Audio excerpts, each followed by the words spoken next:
Okay, so kita mula hari ini sekarang ni. Assalamualaikum, very good morning. Terima kasih kerana bersama dengan kami. Kita masih lagi dalam sesi.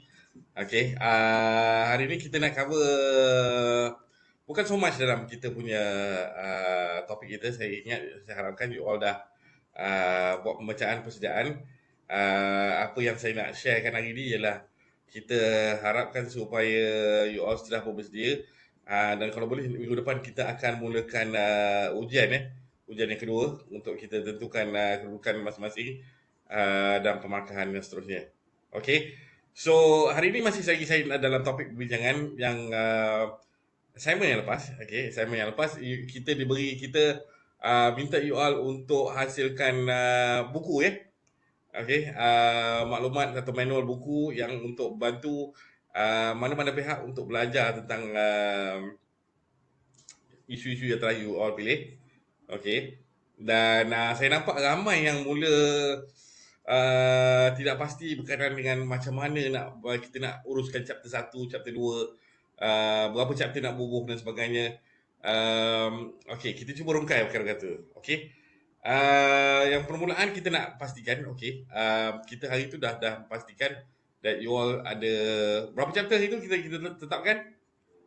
Kelas rap, boleh bantu saya 6 kan? Subtopik 6 sir, betul. Okay, 6 topik 6 topik yang kita peruntukkan.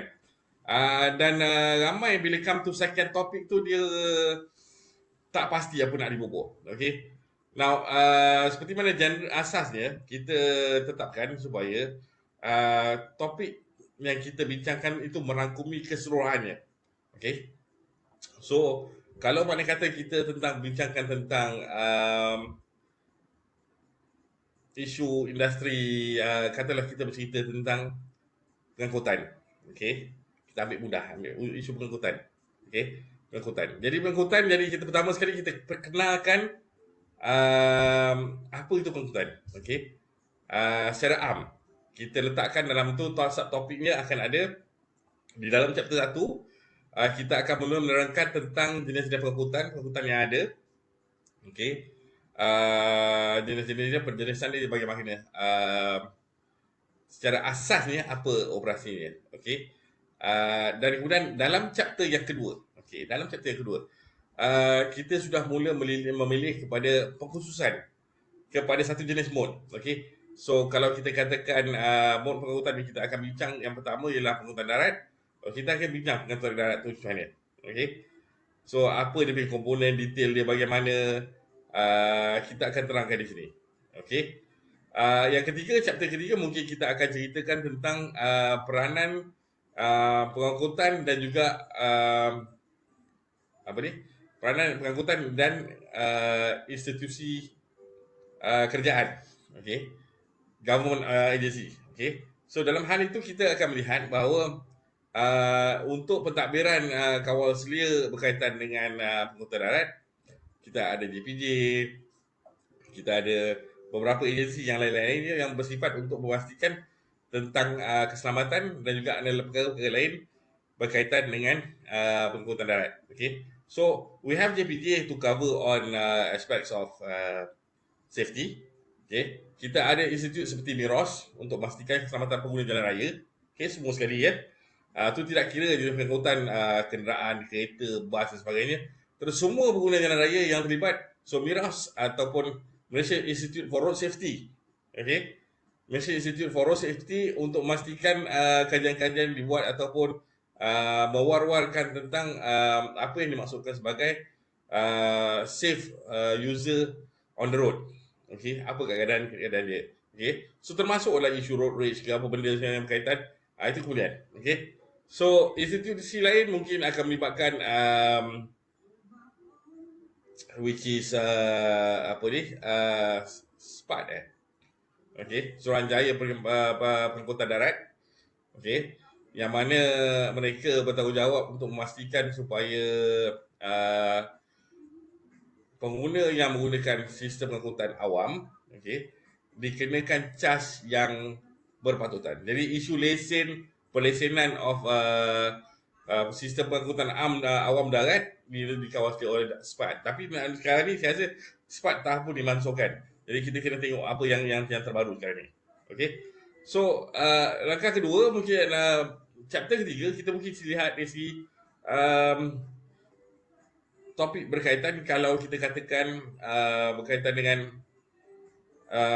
agensi luar. Okey, agensi luar. Adakah ada badan antarabangsa yang mempunyai persatuan-persatuan yang berkaitan? Okey. So kita akan pecahkan ikut antarabangsa. So mula kita tengok lokal dan kita tengok antarabangsa, dan kita lihat pula isu-isu yang merangkumi benda tu. Jadi kita mungkin akan letak tentang isu penyalahgunaan dadah, piracy, okey, yang orang kata berkaitan dengan isu tu kerana semasa. Okey, so piracy mungkin berkaitan dengan laut, road rage berkaitan dengan pengguna jalan raya. Okey, so banyak perkara-perkara itu mungkin itu akan kita ceritakan dalam chapter yang ke-6 yang kita masukkan current issues. Okey, isu semasa. Okey. So perkara lain yang kita nak pastikan ialah saya nak, kalau boleh, okey, untuk you all masukkan dalam salah satu chapter yang you akan bincangkan. Okey, saya nak you all masukkan tentang the transport problem. Okey, iaitu kaedah untuk pengiraan menggunakan transport problem, menggunakan kita panggil simplex tableau. Okey, untuk menyelesaikan isu berkaitan dengan macam mana kita nak solve supply and demand issue. Okey, kita dah buatkan dalam kelas kan. Okey, jadi awak masukkan chapter tu. Okey, untuk penceritaan bagaimana ianya boleh digunakan untuk menyelesaikan beberapa isu-isu berkaitan dengan proses untuk planning. Okey, process of planning or transport. Keduanya, anda boleh juga masukkan algoritma seperti the travelling salesman problem. Okey, travelling salesman problem, TSP. Okey, yang mana ada beberapa kaedah yang digunakan untuk solve this issue. Dia ada, so anda gunakan juga kaedah itu untuk menceritakan. Okey, so travelling salesman ni dia ada beberapa tempat-tempat yang kena pergi. Okey, bermula daripada point A sampailah ke point A betul balik. Okey, dia keluar daripada rumah, dia pergi ke tempat yang pertama, kedua, ketiga, keempat, lepas tu dia balik rumah balik. Okey, so apakah pilihan jalan yang harus dipilih? Itu yang kita berminat. So anda masukkan itu, chapter itu dalam topik berkaitan dengan planning ini. Okey, algoritma untuk planning, bagaimana anda gunakan kaedah-kaedah matematik ini untuk selesaikan isu-isu pengangkutan. Okey, dan juga kita boleh letakkan juga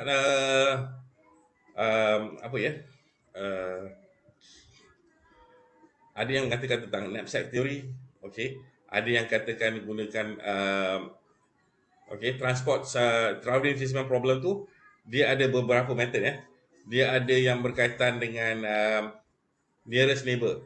Okey, dia akan berdasarkan jarak yang terdekat. Okey, jarak yang terdekat, dan dengan kira semuanya, dan saya dapatkan total berapakah jumlah jarak yang dia akan bergerak. Okey, dan untuk mendapatkan upper bound dan lower bound dia, jarak yang dia akan terpaksa lalui dalam tempoh sehari, dia akan dapatkan satu julat. Kalau kata nilai terkecil, dia akan dapat satu jumlah. Kalau nilai terbesar, berapakah jumlah yang harus dia terpaksa lalui. Okey, berapa dia punya jarak yang paling jauh dia terpaksa ambil. Kalau katalah mungkin ada perubahan dalam jadual ke macam mana ke, mungkin customer dia yang paling jauh dia yang panggil dia. Jadi berbalik daripada yang paling jauh, kemudian dia reschedule balik aturannya daripada belakang ke depan. Okey, jadi dari belakang ke depan tu, jadi dia akan bergerak dengan cara yang berbeza. Okey, ada juga menyebut tentang Dijkstra. Okey, ejaannya dengan DJAK. Okey, DJAK, Dijkstra algorithm. Okey, pun ada digunakan untuk menyelesaikan travelling salesman problem. Dan ada juga yang terakhir yang saya rasa Harold Cup dynamic programming. Okey, ini pun agak menarik juga kaedah ni, yang mana dia menggunakan algoritma ini. Dia ada cara dia tersendiri bagaimana dia run, dan ada dia lihat berapa dari segi jarak dan sebagainya untuk memastikan dia tidak berulang pada tempat yang telah dilalui. Okey. So ini ada berapa kaedah option yang anda boleh pilih. Okey. So ini yang saya kata saya tambah. So antara chapter-chapter yang you all kita ada 6. Okey. So satu tu mula dengan introduction dia, apa dia. So dan ada dengan ramai di kalangan anda mula bercerita tentang what is the future. Itu pun bagus, menarik. Okey. Development macam mana. Isu semasa you boleh masukkan cerita COVID dan sebagainya. Okey. Dan saya tambah chapter yang masih kosong yang you all tak pasti nak berbual apa. Saya cadangkan masukkan tentang agrarian determinant. Okey. Kaedah-kaedah mengenai masukkan tentang yang tadi saya sebut tentang transport problem. Okey. Travelling salesman problem. Boleh juga kalau awak berani nak letak tentang travelling postman problem. Ada. Travelling postman problem. Ada juga di situ. Okey. Bagaimana kita nak menentukan jarak dan sebagainya. Okey. Dan beberapa lagi lah macam saya sebut tadi, ada Jagstra, ada apa apa lagi kaedah itu, Error Cup, knapsack theory. Okey. So ini beberapa option yang kita boleh gunakan untuk selesaikan beberapa masalah berkaitan dengan pengangkutan. Okey, option maknanya jadi buku kita bersifat bukan sekadar just informational untuk pada orang yang baru menghadapi ataupun nak tahu tentang isu ni, tapi kita bagi dia option. Kalau kata dia berdepan dengan isu ni, dia perlukan satu kaedah penyelesaian, pengiraan. Jadi kita boleh cadangkan, okey, kita boleh cadangkan menggunakan kaedah-kaedah ini untuk menyelesaikan beberapa isu. So termasuk juga, okey, saya lupa. Ada yang satu lagi dipanggil vehicle routing problem, VRP. Okey, vehicle routing problem. Vehicle routing problem dia tak sama dengan travelling salesman problem, sebab travelling salesman problem tu berkait dengan isu tentang seorang jurujual yang perlu berjalan melawat semua customer dia, okey, dalam sehari, okey, dan selepas selesai melawat pada semua customer dia akan pulang semula ke rumah dia. Okey. So dia akan berubah tempat from A, B, C, D, E sampailah dia habis appointment dia dan dia akan balik. Okey. Now vehicle routing problem dia akan berkait dengan jumlah muatan. Okey, dia akan juga nak kata dia sama dengan transport problem, dia lain sikit. Dia akan lihat calculation tu dari segi dikaitkan juga dari segi jarak, tempat. Okey, jarak, tempat dan juga muatan yang perlu dibawa. Berapa kenderaan yang akan terlibat. Okey. Jadi berapa kenderaan yang akan terlibat, dia akan mungkin ada option perlunya van kedua, van ketiga ke macam mana. So di mana dia akan mula bertambah, di situ ada dia punya cara pengiraan. Dan mungkin juga kalau anda berminat nak tambah, okey, saya katakan untuk bahagian pengiraan ni kita letak sampai 10 pages saja. Okey. Mungkin ada di kalangan you all yang pernah semasa ketika ambil matrik dulu pernah berdepan dengan subjek ada topik berkaitan dengan EOQ. Okey. Economic order quantity. Okey, kalau masih ada yang ingat. Economic order quantity. Dia berkait dengan inventory. Okey. Dia menyatakan kalau kata kita nak cuba kenal pasti bila masa-masa kita nak tambah kita punya pembelian. Okey. Katalah kita ada sebuah kedai dan kita ada sebuah warehouse, kita simpan. Jadi kita nak stock up barang-barang kita supaya tidak akan berlaku masalah no stock. Okey. So untuk mengelakkan daripada berlaku masalah no stock, jadi kita gunakan EOQ tu berdasarkan maklumat yang ada, kita design dia supaya dia boleh tentukan reorder point kat mana. Okey. So bila kita kena program untuk membeli, untuk masukkan order, bila kita expect the time of arrival, supaya barang-barang yang kita jual dan juga barang-barang kita akan terima tidak berada dalam satu keadaan yang mana barang yang terima, barang yang keluar tak sama banyak, yang mana dua-dua tak boleh keluar, penuh barang dalam kedai. Okey. So kaedah EOQ ni juga satu cara yang menarik juga untuk solve. Okey, ini satu logistik ni isu. Okey. So ini antara perkara-perkara yang menarik yang kita boleh gunakan. Kita boleh bantu SME, syarikat yang bersifat small and medium size industry, supaya mereka boleh guna kaedah-kaedah ini untuk menyelesaikan beberapa isu berkaitan dengan macam mana nak solve delivery, macam mana nak solve berkaitan dengan dia punya logistical part dia.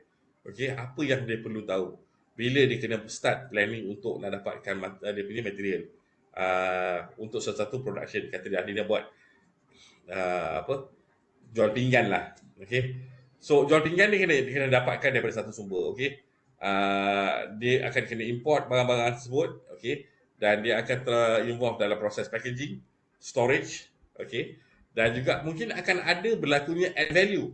Okey, mungkin akan berlaku adanya add value. So bila berlakunya add value tu, dia mungkin akan tambah 2-3 benda ke macam mana ke.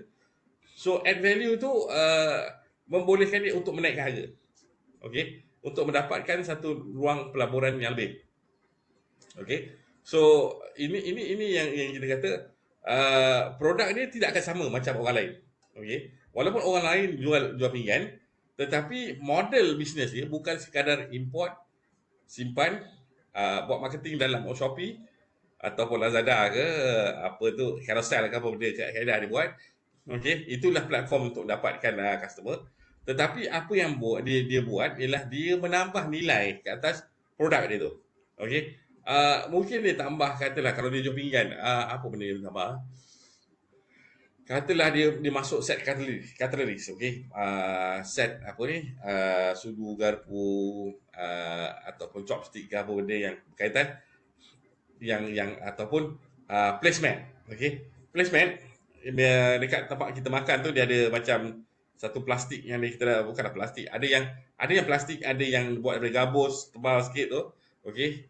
Jadi supaya makanan yang tumpah tu tak adalah kena meja. Okey, bila nak basuh nak bersih, so kita angkat je placemat tu, kita lap aja dah bersih. Meja pun tak payah nak kotor-kotor dan sebagainya. Kita dah ada placemat tu. Okey. So ini antara benda-benda yang kita katakan sebagai add value to the product. Okey. So kita give ideas pada orang-orang yang membaca buku awak ni, macam mana dia nak expand the business. Okey. So tidaklah seperti mana dalam radio Suria kata, ini iklan perniagaan. Okey, nak tambah perniagaan, okey, bisnes di hujung bulan masih tahap sama aja. Kadang-kadang tak pernah ada untung. Okey, so inilah kelas bisnes dia. Okey, so kita kena bantu dari segi, mungkin kita kena tambah nilai. Okey, mungkin kita kena lihat balik dari segi macam mana kita susun atur kita punya apa, logistical punya delivery plan. Okey, supaya bagaimana kita boleh pastikan produk yang kita telah plankan untuk pengantaran, bila arrivalnya, bila delivery date dia, supaya dia ada apa yang kita panggil smooth, just in time. Masuk tepat pada masanya, keluar pun tepat pada masanya. Okay, so dia balance keadaan tersebut. Okay, so saya berhenti sekat di sini saja. Okay, saya untuk memberi luaran, kalau sekiranya ada pertanyaan yang ingin ditanyakan, so silakan. Kalau ada, kita buka ruang chat box. Kalau ada yang ingin bertanya, silakan bertanya. Tentang ini berkaitan dengan kita punya assignment juga ni. Ada ke?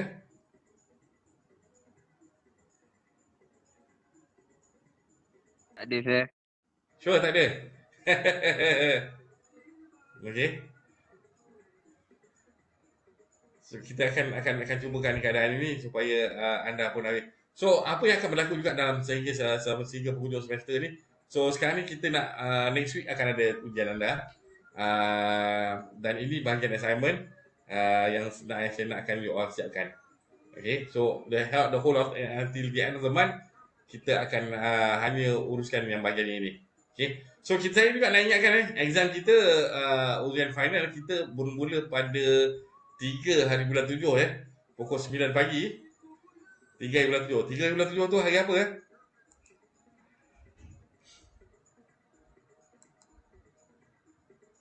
Hari Ahad. Hari Ahad. Ada yang lagi ada paper yang lebih awal ke? 1 hari bulan ke, 2 hari bulan ke, macam mana ke? Ada ke? Apa tak ada ni. Paper sir lah yang paling awal. Paper saya yang paling awal Okey. So saya nak pastikan kalau boleh kita dapat ramai yang dapat A, tak apa, biarlah jangan ada yang tercundang, okey.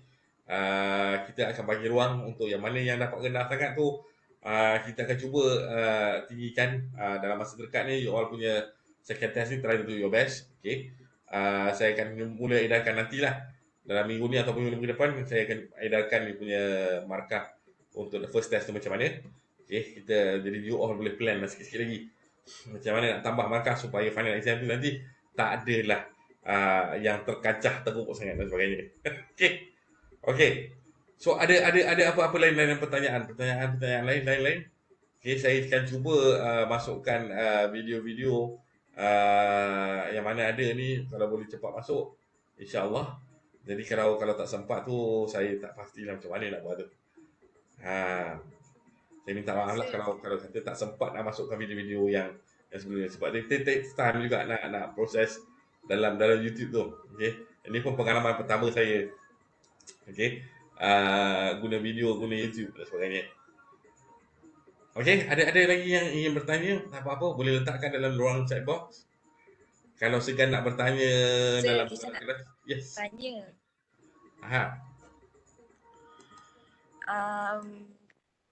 Topik masuk final exam tu nak bagi ke? Topik final exam. Jadi Topik soalan final exam dia memang habis semua. Habis semua. Memang habis semua. MCQ ke sir? Kalau tak salah saya, soalan ada, soalan banyak. Soalan MCQ ada 75 soalan. Kalau tak salah saya. 75 soalan Ada essay ke, dan sir? satu je soalan essay. Satu je soalan essay. Satu je soalan essay. Soalan essay tu topik berapa sir? Sir, ulang balik sir. Mana? Ya, masalah final exam tu. Berkaitan final exam tu dah kata, dia akan topik melibatkan semua topik. Daripada atas sampai bawah. Okey. 75 soalan untuk MCQ, okey. Dan hanya yang terakhir itu 25 markah untuk menjawab satu je soalan essay. Okey, soalan essay tu saya nak terangkan sikit Saya nak ingatkan soalan essay kalau boleh tu, okey, saya nak ingatkan sekali lagi markah dia 25. Okey. Kerap kali saya tengok ramai yang bila jawab dia letak terkadar 4 poin, 5 poin. Selalu 3 poin dia letak. Dan yang memang tak cukup untuk nak dapat skor untuk final exam. Dan kadang-kadang saya susah nak bagi markah. Markah sebab markah 25. Dan kadang-kadang saya nak julat tu antara yang terbaik dengan yang tak berbaik tu sangat jauh. Okey. Kalau yang baik tu dia akan menulis sampai 3 page dia punya jawapan dia. Kita jawapan. Berbanding dengan yang tak berapa bagus ni, dia akan dapat tak sampai setengah paragraf je. Okey. Saya tahu masalah bila kita sendiri dilema tak tahu jawapan dia apa dia. Okey. Tapi bagi yang mampu, yang boleh skor, yang tahu isi kandungan macam mana nak skor. So saya ingatkan sekali lagi, bila kita nak menjawab soalan tu, kita cuba pecah-pecahkan soalan tu. Kalau ada bahagian-bahagian ni, kita pecahkan. Okay. So lapisan pertama tu biasanya mula dengan statement. So statement tu apa kita nak buat dengan dia. So kita boleh ulas dalam kita punya introduction. Okay. Dalam bahagian pembukaan, kita punya pembukaan tu. Okay. Mukadimahnya. Kita ulas apa yang dia berkatakan. Adakah benar ke tak benar ke, kita buat satu pendirian kat situ. Okay. Dan kemudiannya kita menjurus kepada apa yang ditanya. Okay. The second part of the question. Second part of the question dia mungkin akan tanya bincangkan kebaikan, keburukan ke, dia akan komen. So komen tu maknanya dia kena ada dua-dua belah. Dia ada setuju berapa poin, tak setuju berapa poin. Okay. So jadi kita buka discussion tu macam tu. Okay. Saya kalau boleh elakkan dari segi you all nak terus nak buat petak, buat apa ni, buat kotak, terus masuk point A, disadvantage, advantage point, just point. Masalahnya, dia ada berkait dengan huraian, okey. Apa huraian ni? Apa yang pointnya apa? Huraiannya apa? Dan kadang-kadang perlu dia memerlukan sedikit contoh. Okey. Kadang-kadang perlu. Okey. Ada kala dia sekadar apakah poinnya dan juga apakah dia punya penerangannya. What is it about? Okay. So ada je kala tak semestinya ada contoh. Dia ada ikut keadaan yang diperlukan. So kalau dia sebut kena ada contoh, kena masukkan contoh. So markah yang kita bagi, point, penerangan dan juga contoh, itu kita bagi 2,5 markah ataupun 3 markah untuk satu point. Okay. So bayangkan kalau kata saya biasanya saya akan bahagikan 5 markah untuk kalau format betul. Maknanya format yang saya letakkan ada pembukaan, ada body of content dan juga ada conclusion ni, dia punya penutupnya. So penutupnya, conclusion ke apa ni, so ada 3 ni 5 markah saya bagi. Okey, 5 markah. Dan kemudian saya pecahkan lagi. Daripada mereka yang gunakan bahasa Inggeris sepenuhnya tanpa masalah dari segi grammar dan sebagainya, kita put in another 5. Okey. So dah 10 markah kat situ. Okey. 10 markah. Okey. Dan akhir sekali tu kita letak juga dari segi point dia. Okey. So 25 markah, 10 markah saya bagi dari segi format, dari segi markah untuk bahasa. Okey. So tinggal betul-betul tinggal berapa? Tinggal 15. Okey. So tinggal 15 tu pun mungkin part 1 dan part 2 ada soalan tu, ada part 2 dan part 3 soalan, kita pecah. Jadi satu soalan tu mungkin ada berapa poin dia. Okey. So kat situ kena tahu macam mana nak bagi. Okey. Kalau dia satu mudah aja pernyataan dia, itu berat. Okey. Yang itu perlukan poin yang banyak. Okey. 5, 6 poin dan sebagainya. Okey. Ini yang kita harapkan. So bila kita buat conclusion tu, kita cuba buat satu summary dari segi apa yang kita bentangkan, apakah pilihan kita. Okey. Kita kalau bincang tentang baik buruknya macam mana, so kita ulas balik apa yang secara dalam you punya conclusion untuk membentuk you punya pendirian tentang soalan ini. Okey. Pendirian you tentang soalan ini. Jadi kita summarize, bukanlah summarize, kita rumuskan, okey, berdasarkan jawapan yang you telah beri, okey, dan you bentuk satu pendirian you all sendiri tentang apa yang perlu dibuat. Okey. So tidaklah orang kata bila kita kata conclusion tu hanya dengan satu sebaris je. Okey, ayat sebaris je. Dah, that's it. Itu conclusion. Tak jadi Dia nak kena ada beberapa ayat.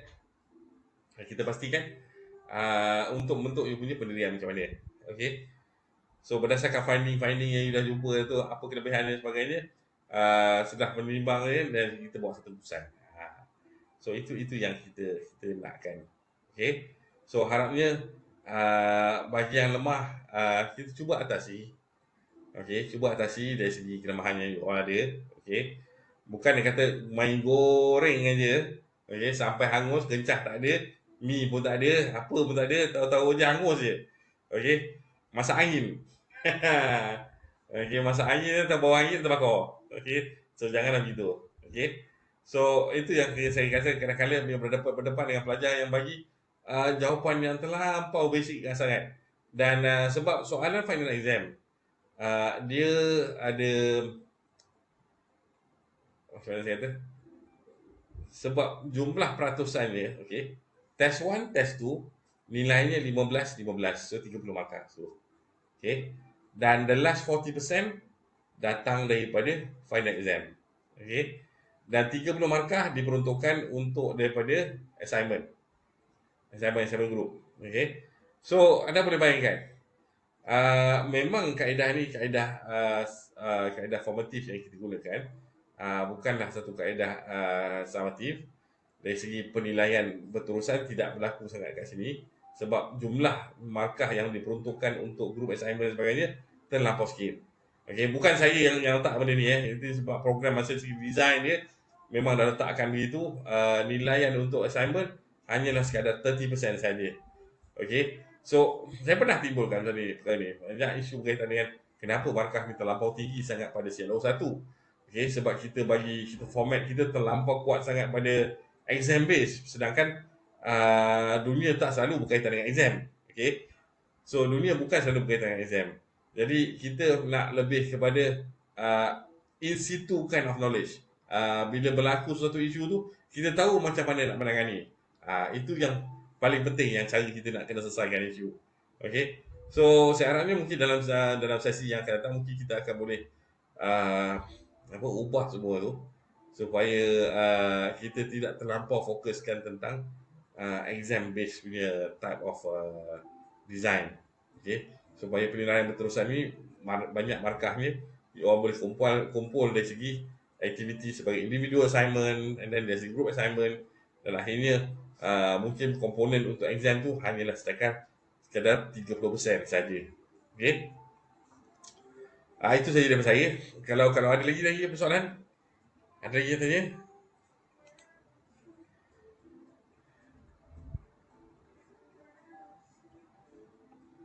Ada lagi ke? Okay, dah penat dah nak dengar saya cakap saya. Okay dah, fine. No problem. Okay. So, sehingga di sini saja saya mundur diri. Kalau Cik Piah dalam sesi dalam radio radio surahnya ada lagu Jom Balik. Jadi saya pun jom balik je lah. Okay. So that's it from me. Thank you very much for staying in class sepanjang yang ada. Okay, kita akan bertemu lagi di lain-lain siaran. Bye.